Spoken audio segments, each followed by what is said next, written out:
আসসালামু আলাইকুম সুপ্রিয় দর্শক শ্রোতা বন্ধুরা, আপনারা যে যেখান থেকে আমাদের এই ভিডিওটি দেখছেন সকলকে আন্তরিক শুভেচ্ছা জানিয়ে শুরু করছি আমাদের আজকের এই ভিডিও প্রোগ্রামটি। দেখতে পাচ্ছেন ক্যামেরার সামনে নিয়ে এসেছি একটা সুন্দরী ডানাকাটা পরীকে, তার কথাগুলো আপনাদের সামনে তুলে ধরবো। চলুন শুনে আসি এই সুন্দরী অপরূপার কথাগুলো।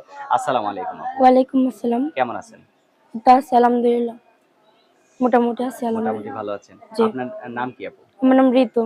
কোথায় থাকেন আমি ঋতু আপু? বর্তমানে ঢাকা হেমায়েতপুরে থাকি। আমার দেশের বাড়ি রংপুর। দেশের বাড়ি রংপুর, জি, থাকেন ঢাকা হেমায়তপুরে। এখানে কার সাথে থাকেন? ফ্যামিলি নিয়ে থাকি। ফ্যামিলিতে কে কে আছে? আমার আম্মু আছে, ভাই বোন আছে। আপনার ভাই কয়জন, বোন আমার কয়জন? দুইটা ভাই আছে আর একটা দুইটা ছোট ভাই, বোন আছে। দুইটা ভাই আছে, দুইটা ছোট বোন আছে, মানে জি, আপনারা 5 ভাই বোন নাকি? না, চার ভাই বোন, 4 দুই ভাই বোন বোন, দুই ভাই। 2 বোন 2 ভাই। জি, আপনি বড় না ছোট? আমি সবার বড়, আমি আপনি এক সবার নম্বর। বড়? জি, আপনি কি করেন? আমি টেলিভিশনে কাজ করি মানুষের দোকানে। মাংসের দোকানে? জি, কেন নিজেই তো একটা দোকান দিতে পারেন। ভাই ওইরকম সামর্থ্য থাকলে কি আর প্রতিবেদনে আসি? তাহলে তারপরে দোকানে কাজ করতে হইতো না। গার্মেন্টসের চাকরিও তো করতে পারেন। না, আমি গার্মেন্টস এ চাকরি করি না ভাই।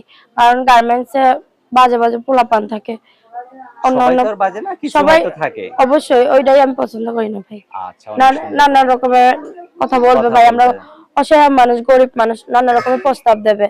আমি একবার তো হয়েছিলাম ভাই, বুঝছেন? এই কত 2 মাস আগে হয়েছিলাম, হুম। বাট নানা রকমের প্রস্তাব দিত বলে আমি বের হয়ে গেছি। আমি টেলিভিশনে কাজ করি আচ্ছা, বর্তমানে। আচ্ছা, অনেক সুন্দর কথা বলছেন। জি, এখন আপনার পরিবারে ইনকাম করার মতো কে আছে? শুধু এখন আপনি? ফ্যামিলিতে আমি আছি, আমার ছোট ভাই আছে। মানে সে ইনকাম বর্তমান করার মতো? ইনকাম করার মতোই। আমার ছোট ভাই আছে, আচ্ছা। তার বয়স 15 বছর। সে বর্তমানে কাজ করে, কেবল নতুন শিখতেছে, মেকানিকের কাজ করতেছে। আর আপনি কি আমি আপনার টেলিভিশনে কাজ টেলিস করি। মেশিন হ্যাঁ, টেলিস আমার মেশিনে ভাই কাজ করেন। তো এখন 100-200 আপনার টাকা যদি পায়। আপনার যদি বিয়ে হয়ে যায় তাহলে আপনার পরিবারটা কে দেখবে? এখন ভাই, আমার ভাইয়ের যদি সামর্থ্য থাকতো, হুম, হুম, কিংবা কেউ যদি একটু মনে করেন হেল্প সহযোগিতা করতো, হুম। তাহলে ফ্যামিলিটা তোলার মতো হতো। ঠিক আছে? আচ্ছা, অনেক হ্যাঁ, সুন্দর কথা বলছেন। গ্রামে কি আপনাদের জায়গা জমি আছে? জি, গ্রামে বাড়িঘর সবকিছু আছে, কিন্তু ভাই বন্ধকে আছে। বন্ধক আছে? জি, সেটা আমার বন্ধক কেন রাখছিলেন? আমি করি নাই ভাই, আমার বাবা করে দিয়ে চলে গেছে। আমার বাবার নামে কিছু ছিল, ওই অতটুকুই নিয়ে গেছে গা।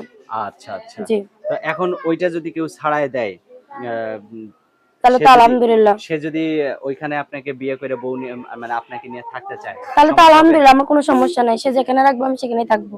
সে যদি তার সাথে নিয়ে যায় আমি তাও রাজি আছি। আর সে যদি আমার বাপের বাড়ি রাখতে চায় আমি তাও রাজি আছি। মাশাআল্লাহ, অনেক জি, সুন্দর কথা আর আমি বলছেন। একজন ইয়াং ছেলে চাই না, আমি একজন বয়স্ক ছেলেই চাই।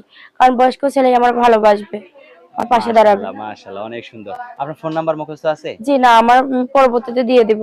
মানে পরবর্তীতে যখন ভিডিও ছাড়বো তখন আপনি জি, জি, দিয়ে দিয়ে দিবেন। দিব। আচ্ছা, তো ঠিক আছে ঋতু আপু, আর কিছু বলার আছে আপনার? এতটুকুই বলবো ভাই, আমি কেউ খারাপ উদ্দেশ্যে নিয়ে ফোন দিয়েন না। আমি অনেক কষ্ট করে আইছি। আমি একজন অসহায় মেয়ে। আমার বাবা নাই। আমার বাবা ছোটবেলা বিয়ে করে চলে গেছে। আমার মা অসুস্থ, কাজ করতে পারে না। আমি অনেক কষ্ট করে প্রতিবেদনে আইছি। কেউ যদি একটু পাশে দাঁড়ায়, তাহলে আলহামদুলিল্লাহ আমি বিয়ে শাদী করবো। আচ্ছা, ভালো জি। থাকবেন ঋতু আপু, হ্যাঁ? প্রিয় দর্শক, আপনারা ভালো থাকবেন। আর এই ঋতুকে যদি কারো ভালো লেগে থাকে তাহলে অবশ্যই ভিডিওতে দেওয়া নাম্বারে যোগাযোগ করে কথা বলবেন, যোগাযোগ করবেন। আল্লাহ হাফেজ।